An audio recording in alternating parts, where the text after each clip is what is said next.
네, 반갑습니다. 이전에 이것은 잠깐 시범도 했었는데요. 거기에 대한 과정 영상을 한번 보여드리도록 하겠습니다. 네? 안녕.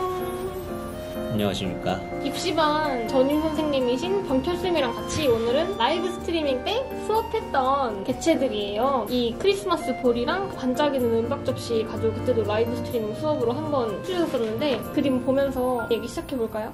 네, 그때 라이브 스트리밍 때는 시간 관계상 되게 함축시켜서 얘기하느라 디테일한 얘기를 못했는데 오늘은 그걸 좀 디테일하게 좀 풀어보는 시간으로 네. 가져보면 좋을 것 같습니다. 네, 선생님 지금 예. 되게 연하게 톤을 깔다가 갑자기 이렇게 진한 블랙으로 올라가셨는데 이렇게 하는 이유가 있나요? 아무래도 이제 반사체잖아요. 은박 접시가. 이제 반사체 같은 경우는 너무 부드럽게 중간 톤을 올려서 매스를 두껍게 잡으면 그 특유의 반사각, 반짝이는 느낌이 좀 안 나오기 때문에 덩어리감을 좀 줄이고 속성에 조금 치중을 해서, 그리고 은박 접시라는 게 막 굴곡이 막 있기 때문에 빛이 여러 군데에서 치면서 막 난반사가 일어나게 되죠. 그래서 오히려 덩어리를 너무 강하게 잡으면 그 느낌이 좀 상쇄될 수가 있죠. 그래서 어둠과 밝음을 이용해서 빠르게 묘사하는 게 이제 팁이죠. 개체들이 모두 예. 반사체인데 네네. 이렇게 반사가 많이 되는 재질들로만 이루어져 있으면 학생들이 그림을 구성할 때 곤란한 부분이 있을 것 같은데 이런 부분에 팁 같은 게 있을까요?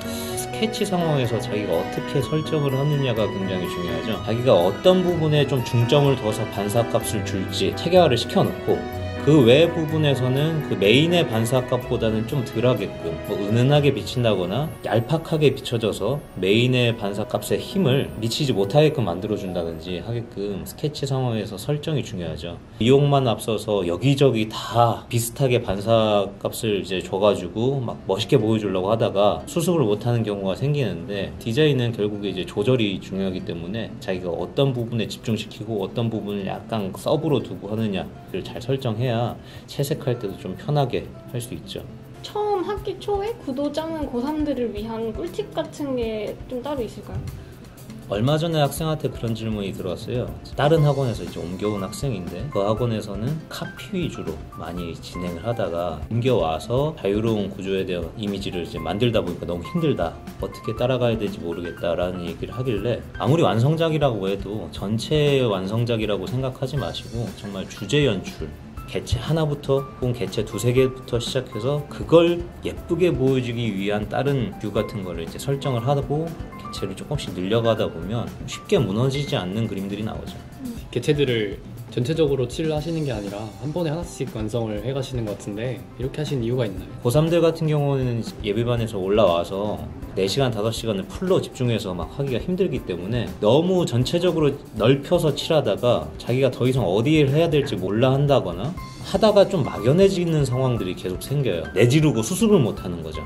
그럴 바에는 정말 하나씩 하나씩 개체 표현을 한다고 생각하고 마무리를 져 나가면 쭉 꾸준하게 4시간, 5시간의 어떤 집중감을 이루어져 나갈 수 있거든요. 학생들이 이제 개체 표현이나 이런 걸 할 때는 굉장히 집중해서 잘하는데 완성작만 할 때는 너무 막 광범위해지니까 막 정신을 못 차린단 말이에요. 그럴 땐 오히려 완성작 스케치에선 전체적으로 신경 쓰되 채색할 땐 정말 하나 자기 가장 우선순위를 두고서 하나씩 마무리를 져나가면 집중감을 계속해서 이끌어 나갈 수 있죠. 지금 큰 은박 접시 채색하고 계시는데 예. 자글자글한 네. 주름 묘사 같은 거 있잖아요. 네. 그게 잘못하면 되게 징그러워 보일 수도 있는데 예쁘게 할 수 있는 꿀팁 같은 게 있을까요?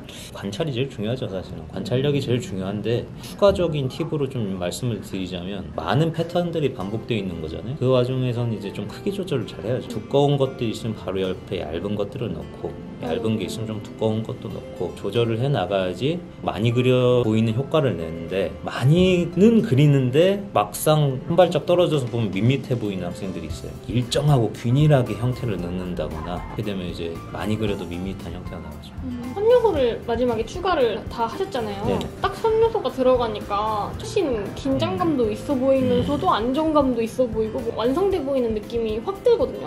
근데 학생들이 되게 선을 쓸 때 오히려 마이너스 요소가 되게 쓰는 친구들이 되게 많잖아요. 선을 잘 쓸 수 있는 팁 같은 게 있을까요? 선을 이제 잘 쓰는 거는 딱 그 공간의 면적 분할만 잘 생각하면 돼요. 이 선 요소들이 화면을 지나가면서 얼마나 예쁘게 이제 쪼개줄 수 있는가, 가장 큰 면, 좁은 면, 더 작은 면들, 면적비, 황금 분할 비율이라고 하죠. 네. 그런 분할 비율을 잘 잡아가면서 이제 쪼개주는 것이 좋고요. 많이 들어가는데 너무 비슷해지면은 효과가 안 나듯이 넓은 것도 있고 좁은 것도 있고 더 좁은 것도 있고 이제 대비감만 잘 생각하면서 들어가면 이제 좋습니다. 디자인은 이제 대비의 미학이라고 하죠. 모든 부분에서 이제 대비만 잘 주면 기본 이상은 갑니다. 신통미술학원 향촌 캠퍼스 복시반 전임쌤, 병철쌤이랑 같이 한번 이렇게 얘기를 오랜만에 해봤는데요. 다음엔 뭘 준비하고 계시죠? 다음엔 이제 투영되는 물체에 대한 준비를 하고 있거든요. 투명체나 굴절, 이제 되게 복잡한 상황에서 굴절되는 것들에 대한 이제 이론적인 요소를 좀 준비하고 있습니다. 여러분 많이 기대해 주시고요. 그럼 다음 이 시간에 봐요. 안녕!